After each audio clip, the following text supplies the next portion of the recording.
आपके देखने पर बोल दूंगा, क्योंकि इम्प्लिसिट है, something which is not said, कही नहीं गई लेकिन उस तरफ इशारा करती हुई। अब मैंने सर ये थर्मस पकड़ा और मैंने बोला बड़ा मोटा थर्मस है यार, सामने मोटा खड़ा हुआ है। वो गया, उसने मेरी कंप्लेंट डाल दी, उसने कहा साहब ये मेरे को मोटा कह रहा है। आस पड़ोस के उसी के दोस्त, अब 50% से ज़्यादा तो वही लोग हैं आज की तारीख में एजुकेशनल इंस्टीट्यूशन में। 80% लोग वो हैं जो कैटेगरी से आते हैं, रिजर्व कैटेगरी से। जनरल वाले 20% बच्चे। अब आप 20% में हो तो 20% में तो आपकी वैसी लंका लगी हुई है, 80% आपके विरोध में है। और राजनीति कैसी होती है कैंपस में, ये आपने भी काम किया, मैंने भी, हम सब पढ़ के निकले, हम सबको पता है। तो एक्सप्लिसिट और इम्प्लिसिट मतलब मुझे लगा, अब आप कुछ भी बात कर रहे हो, वो भैंस जा रही है, इसने मेरी बहन को बोला, जा रही है।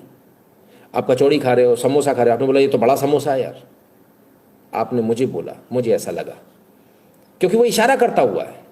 इम्प्लिसिट है सर, वो डिफाइंड ही नहीं है। इम्प्लिसिट का मतलब ये हो गया कि हम तुम्हें फांसी चढ़ा देंगे साले, तुम्हारे बिना मर्डर किए हुए भी हम तुम्हारी मौत का डेथ वारंट साइन कर देंगे, क्योंकि तुम बोले। इम्प्लिसिट का मतलब क्या होता है? इम्प्लिसिट का मतलब ये होता है जब हमको किसी को रौंद डालना हो, खत्म कर देना हो, किसी की एथनिक क्लेंजिंग कर दिया। आज मैंने एथनिक क्लेंजिंग लिखा है। जब किसी की एथनिक क्लेंजिंग करनी हो तब ये इस तरह की चीजें लिखी जाती है, वेग, जो